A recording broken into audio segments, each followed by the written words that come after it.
I'm Jeanette, Vice President of Marketing at Hounds, and I'm here at NECA 2025 in Chicago. And I'm super excited to be sitting down with Jane Chen, CEO and co-founder of Stepwise Electric. Thank you so much for joining me. Thanks for having me. So tell me a little bit about what you're doing at NECA this year. Yeah, that sounds good. So Stepwise Electric, we're still a pretty young company. I'm one of 3 co-founders.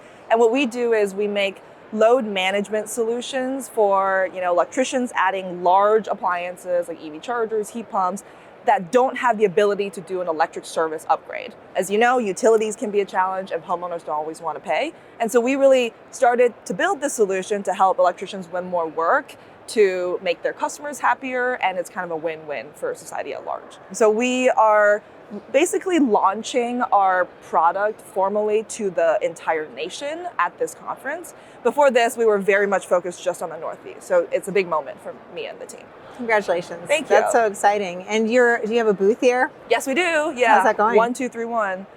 It's going well. I think for a small company like us, we want to get our brand out there. We want people to know that we exist and they should know what we do. Because most people who come and have a good conversation with us are like, oh, I've never heard of this. I didn't know this was possible.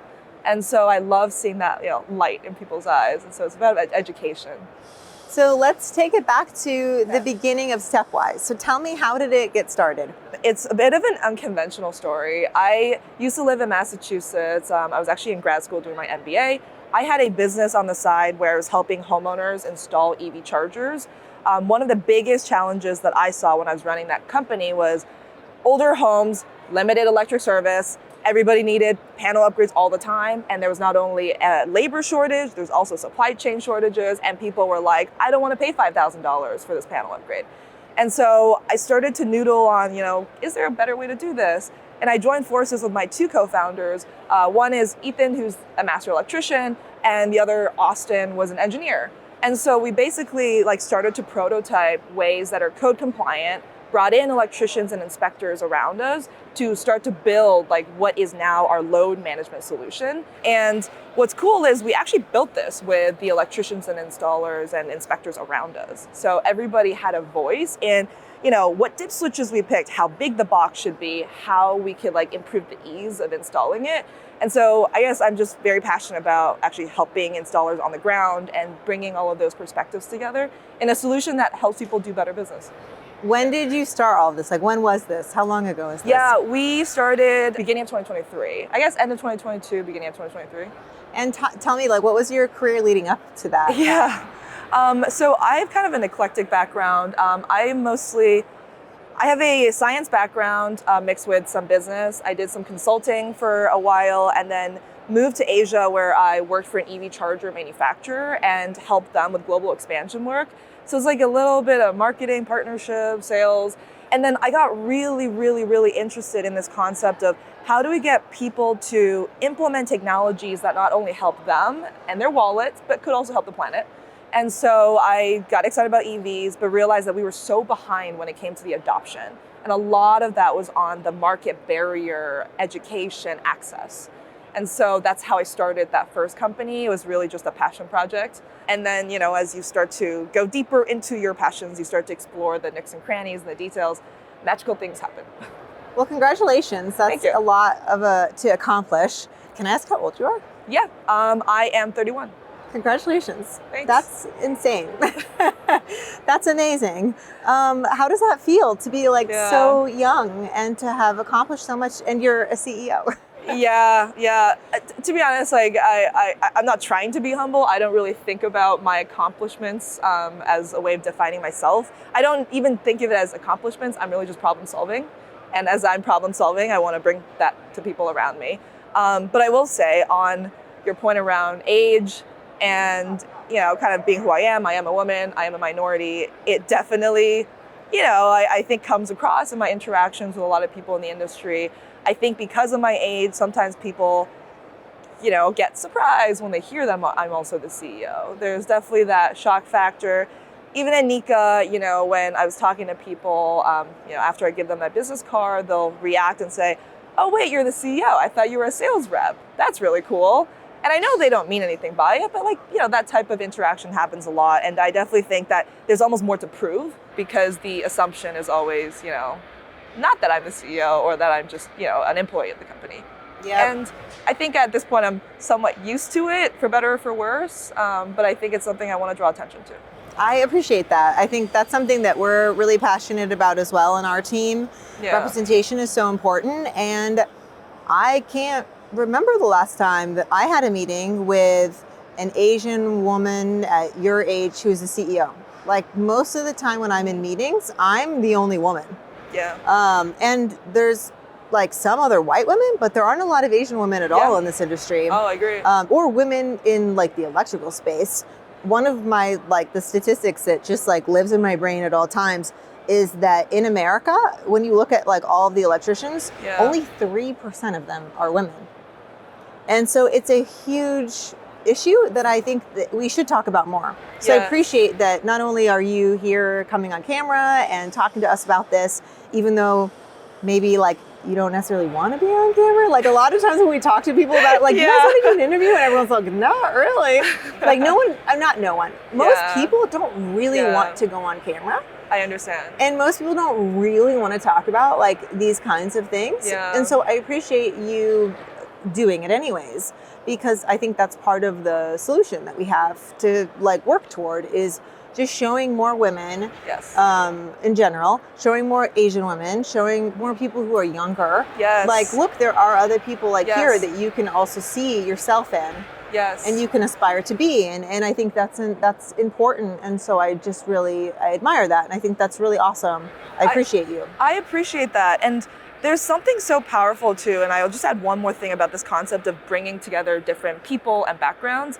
Because on my team, right, I come from a business background. I did my MBA at MIT, like very like techie in general. My co-founders are, Ethan is the electrician. He's like very hands-on. Austin loves to build things. And so we can almost bring together like these deep understanding of problems on the ground with actual tech solutions that can augment what the industry is maybe used to.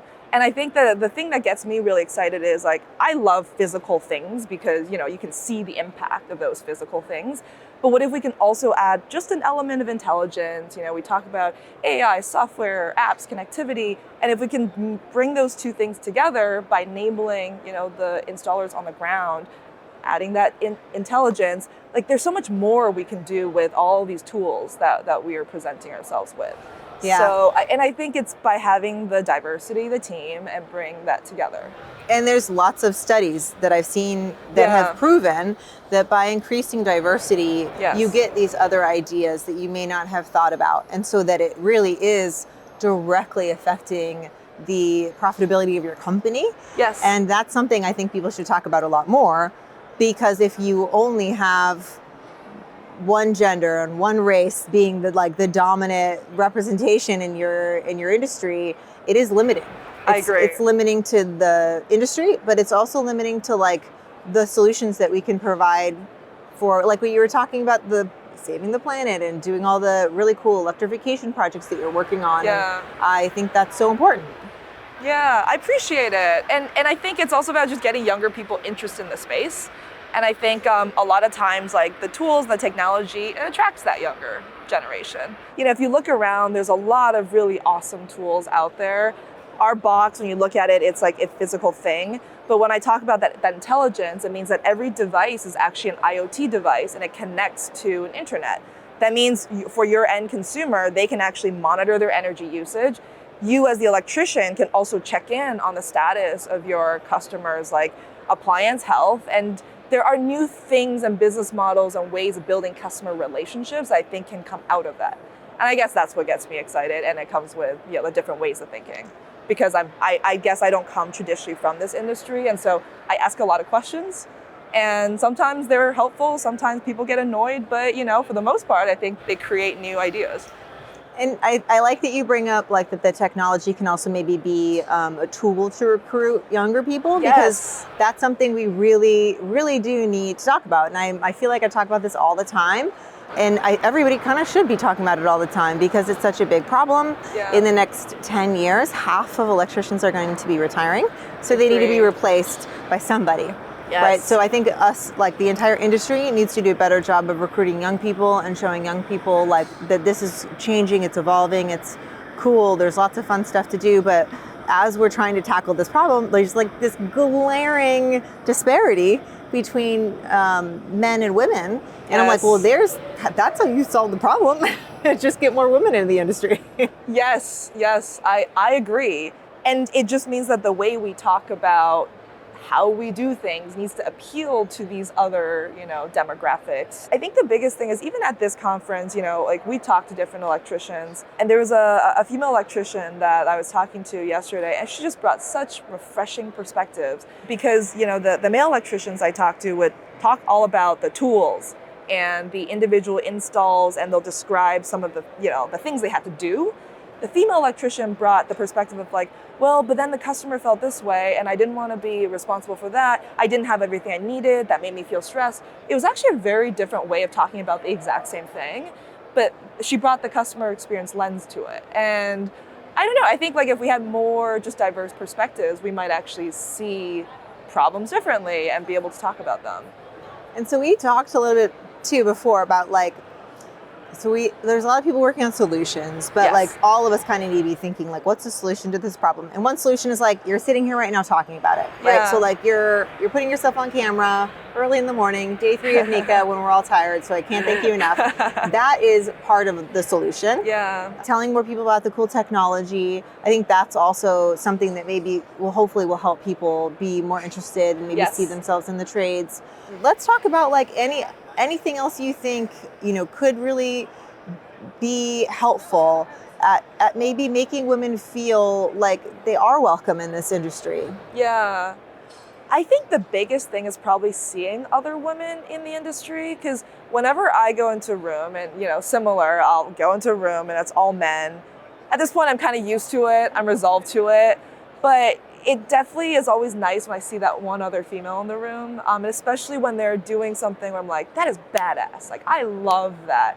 That gives me a lot of courage and motivation. And so I think it is, in my mind, like highlighting a lot of these stories, showing different faces and experiences so that you don't just feel like it's a room of men, even if in your day-to-day you are still seeing predominantly men. So it's highlighting those voices, making it feel like there's a community for you out there. That, at least for me, that's what has been the most helpful. Yeah, I agree. Yeah. It makes me feel so happy when I get on a call. I'm like, oh my gosh, hi. Me too. Yeah, exactly. I would agree. But apart from that, I think that a lot of people are aware, but they don't know what to do about it. So I also don't want to fault the industry for doing anything wrong in particular. So yeah, I guess for the men out there, just be aware. For women, to tell their stories. I think that's an important part too. So like men are a part of this. Yes. I think a lot of times one thing that slows progress is that we look at it as a women's issue. Right. Like, well, it's like, sucks for you. But no, it like really does affect everybody, and it affects everybody's bottom line. So if all like the very least, if you care about the profitability of your company, yes, like you as a business would profit more if you actually had taken more steps to be aware, empathetic, compassionate, all the things that we've seen research shows would be a strategic approach to recruiting more women into the industry. Yes, and I agree. You spoke earlier too about like how you have like a really great ally, and I think men should see themselves as people who are part of the solution. Yes. Can you speak a little bit about your experience with men as people who can empower women in the industry? Absolutely. So maybe I'll go back to our founding story, because I mentioned I started the company with 2 other men. And one of them, Ethan, he's the master electrician. I mean, I'll let him tell his story, but he grew up in a household full of women. And I will say, having worked with a lot of men, he brings this element of compassion and empathy that I think is kind of rare to see, especially in a young man. And it really helps in the collaboration of the team, I think, because I was saying earlier, there are times when you are working with men and they don't always know exactly what you mean, or you have to really explain, this is how it made me feel, or oh, maybe this came off in this way.